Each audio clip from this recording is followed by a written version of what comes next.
Leyenda de la mano peluda de Puebla.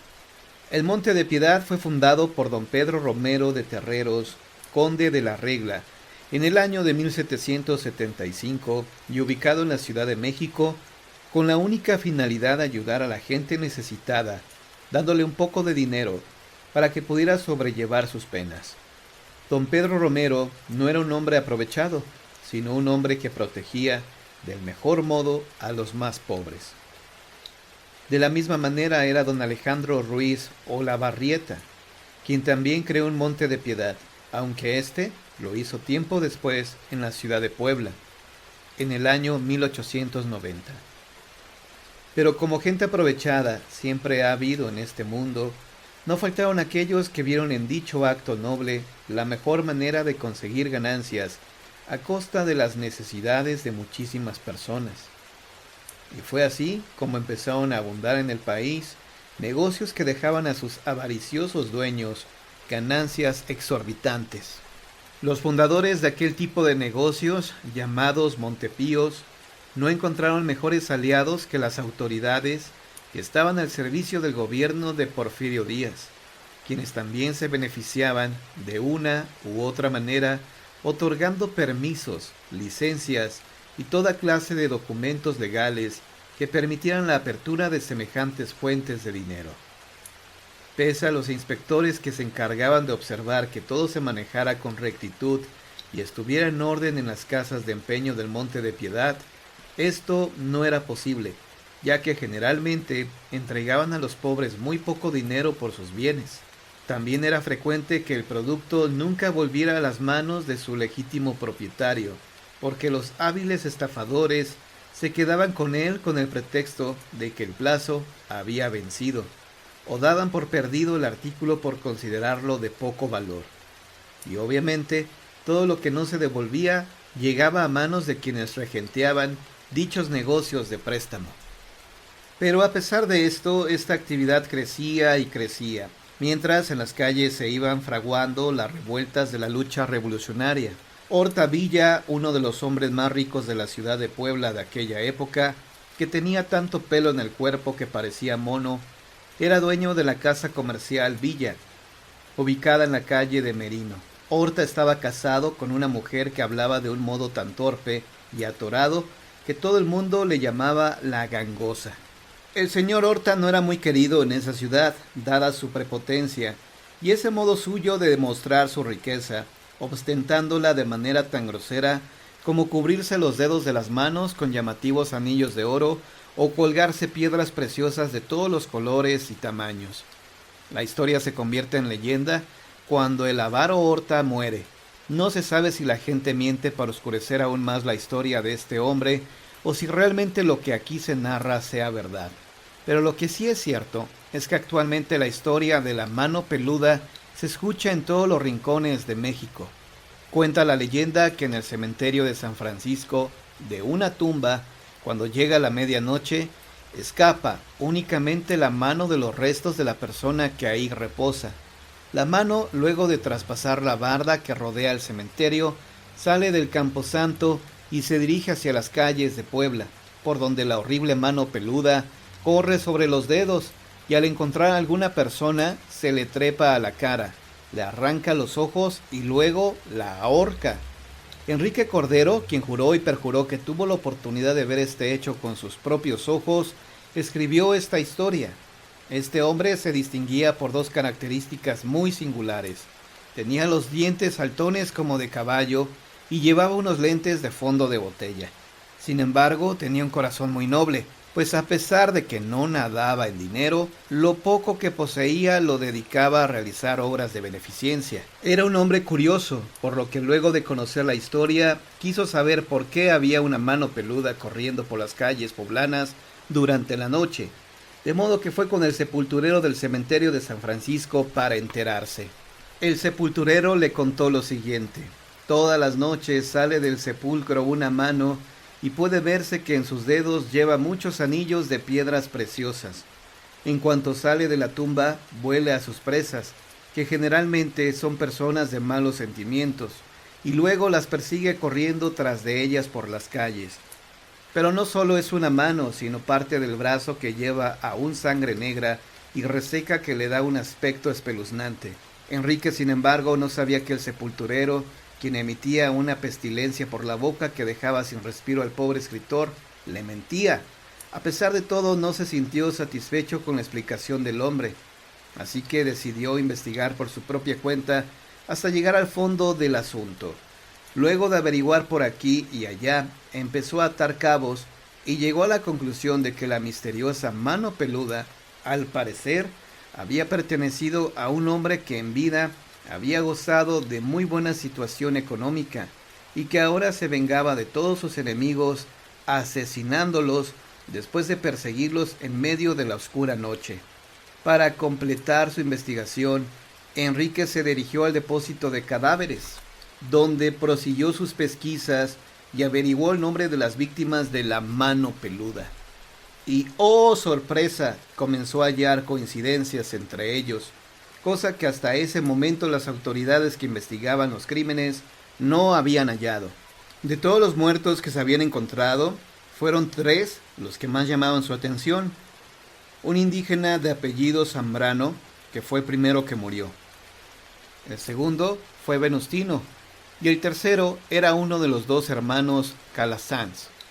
El elemento en común entre ellos era que se habían dedicado al asunto de los empeños. Los hermanos Calasanz, por ejemplo, tenían el Montepío más grande de todo Puebla. Pero Cordero no se conformaba con lo que iba sabiendo del asunto, ya que pretendía averiguar todo sobre cómo habían ocurrido las muertes. Tanto así que la misma policía poblana le recomendó que dejara la investigación a las autoridades, pues según le decían, a todos aquellos que se metían en el caso de los muertos de la mano peluda, algo maléfico les ocurría siempre.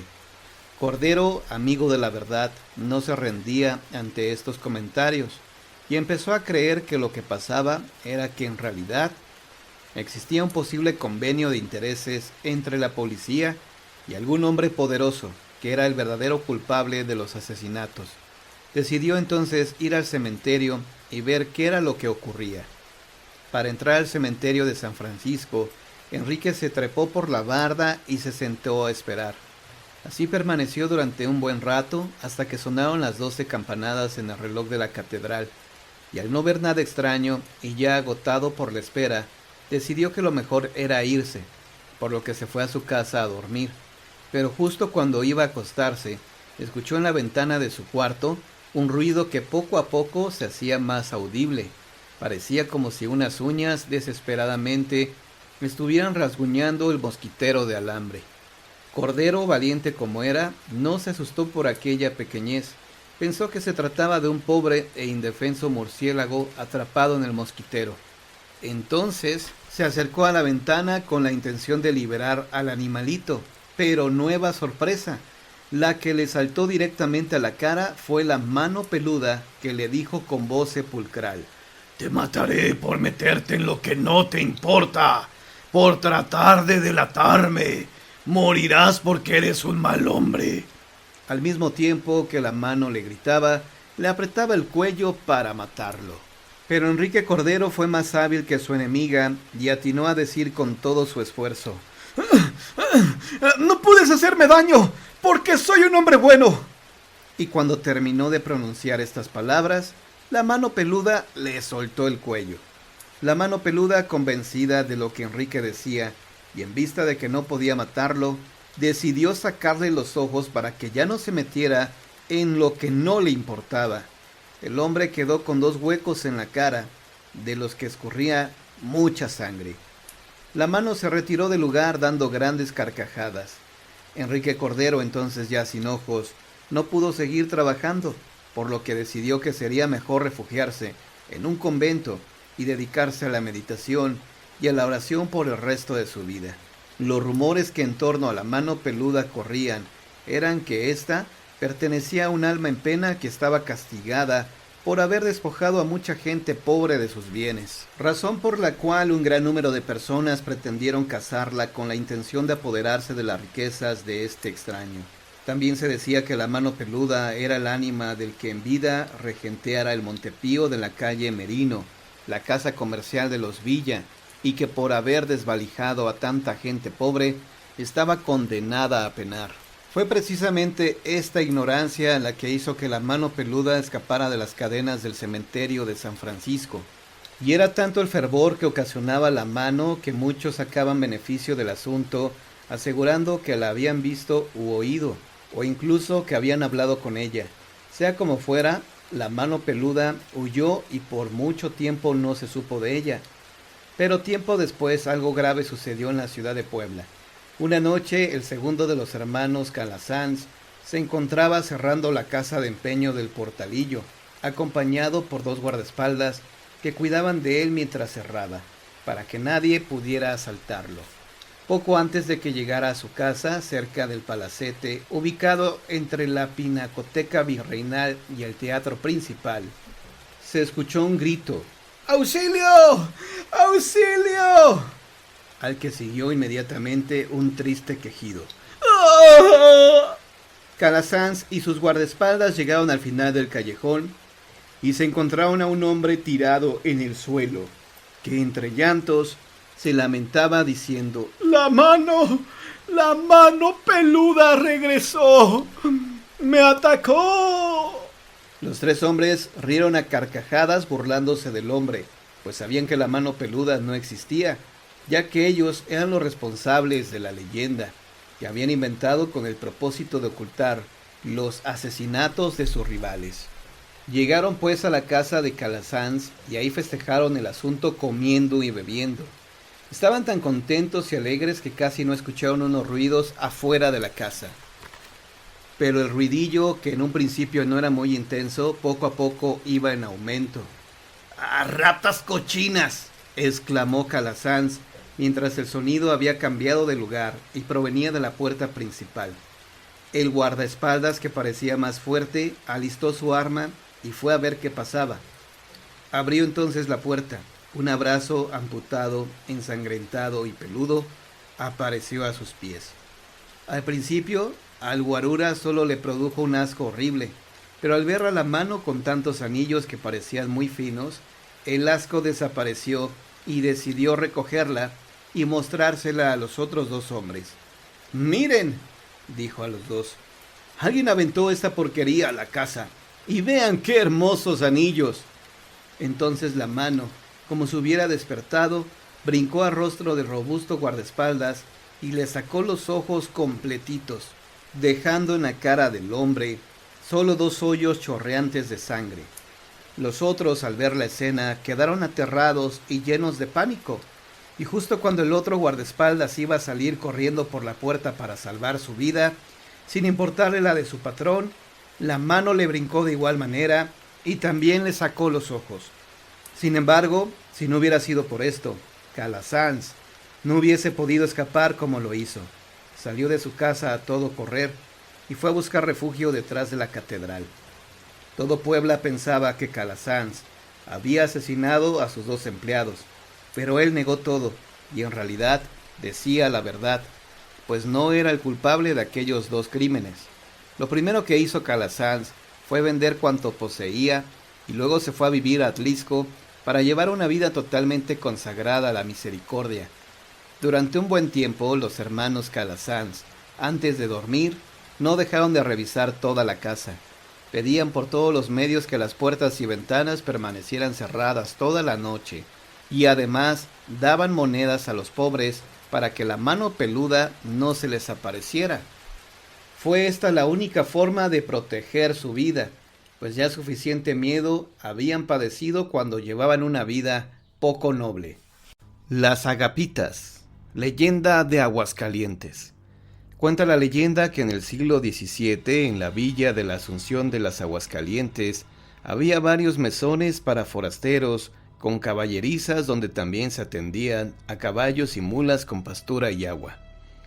En la calle del Reloj, ahora calle Juárez, se ubicaba el mesón de las Agapitas, atendido por madre e hija con ese mismo nombre y por sus 3 hermanos, José, Antonio y Salvador. El trabajo era duro y se ganaba lo suficiente para sobrevivir. Las Agapitas tenían fama de ser un lugar sabroso y limpio. La dueña se esmeraba por servir comida nutritiva y variada, a precios módicos. Cierto día llegó al mesón un hombre como de 60 años, alto, negro y de cabello chino, cano, nariz chata y pómulos pronunciados, que pidió una posada para él y su burro. Doña Agapita vio con cierto temor al forastero, pero ante su insistencia finalmente lo aceptó en su mesón. Por su vestimenta parecía un trabajador del campo. Llevaba varias bolsas de mecate, rollos de papeles y una mochila de cuero con una correa que le cruzaba el pecho. Hablaba poco, solo lo necesario. Pasaron varios días y el hombre permanecía en el mesón. Salía de su cuarto para lo indispensable y regresaba a su aposento. Transcurrieron varios meses y el silencioso, como le llamaban, era el mejor huésped del mesón. No reclamaba nada y semanalmente pagaba con monedas de oro, lo que a doña Agapita daba gran alegría, aunque al mismo tiempo le llenaba de temor. Un día el silencioso no bajó a desayunar, lo que a todos extrañó, ya que siempre era puntual a la hora de sus alimentos. La dueña del mesón le dijo a su hijo José que fuera a ver qué le pasaba. José lo encontró gravemente enfermo. El hombre no levantaba la cabeza y se quejaba de un fuerte dolor en el estómago que le cortaba hasta la respiración.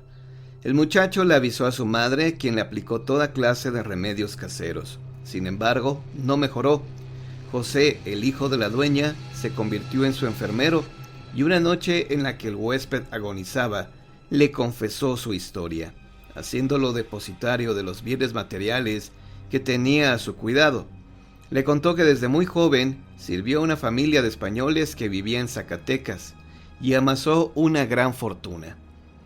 La ilusión de patrón del hombre silencioso era regresar a su país y vivir en España como marajá, disfrutando del dinero que había logrado forjar en la Nueva España.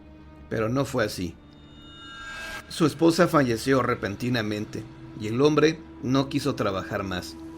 Un día le dijo: después de mi hijo, tú eres la persona más cercana en la que deposito mi confianza.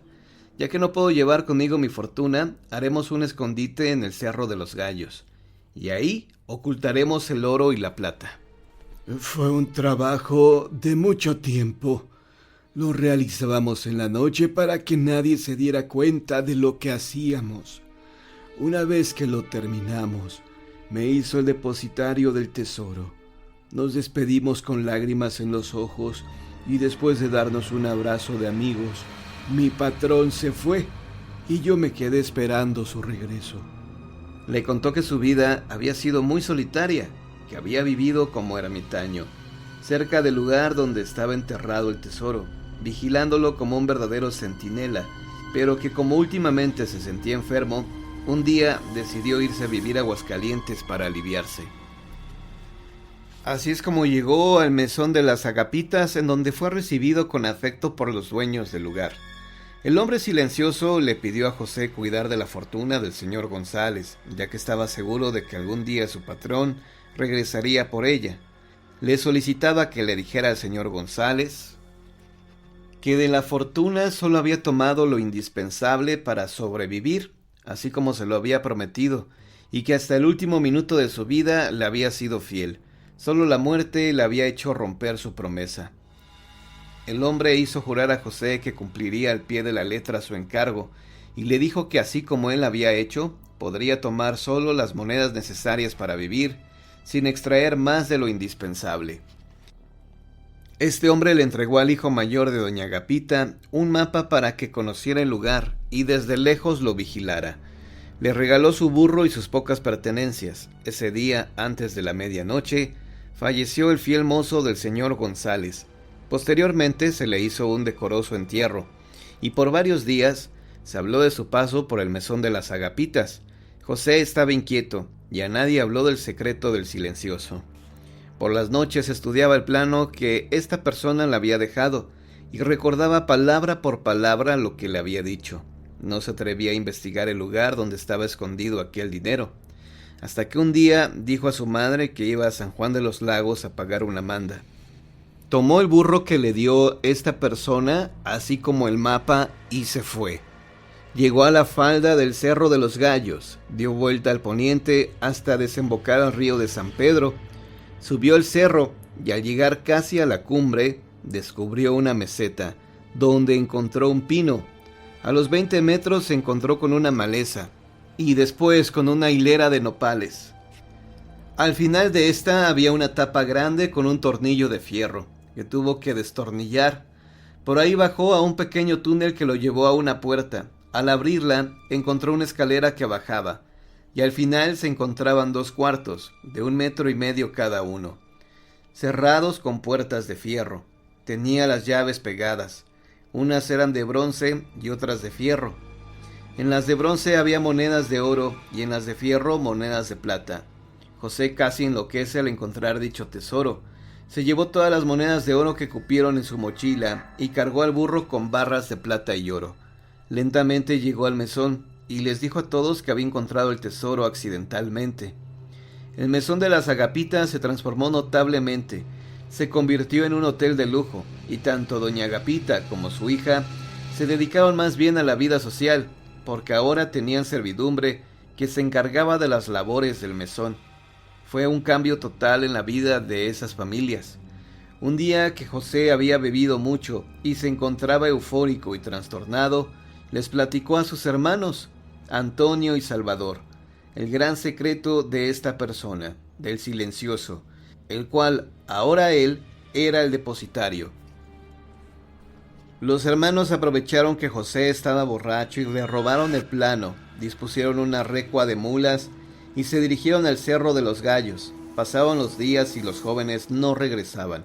Su madre se preocupó y le preguntó a José si no sabía algo de ellos. El joven recordó como un sueño lo que había sucedido días atrás. Fue a buscar el plano y al no encontrarlo, platicó a su madre el secreto del silencioso. José salió desesperado a buscarlos y solo encontró la recua de mulas. De sus hermanos jamás se volvió a saber. Aunque José quiso localizar el escondite, nunca lo pudo encontrar. La tragedia de las Agapitas se divulgó por toda la villa. José se volvió loco, y doña Agapita y su hija un buen día abandonaron el mesón sin que nadie supiera el rumbo que tomaron.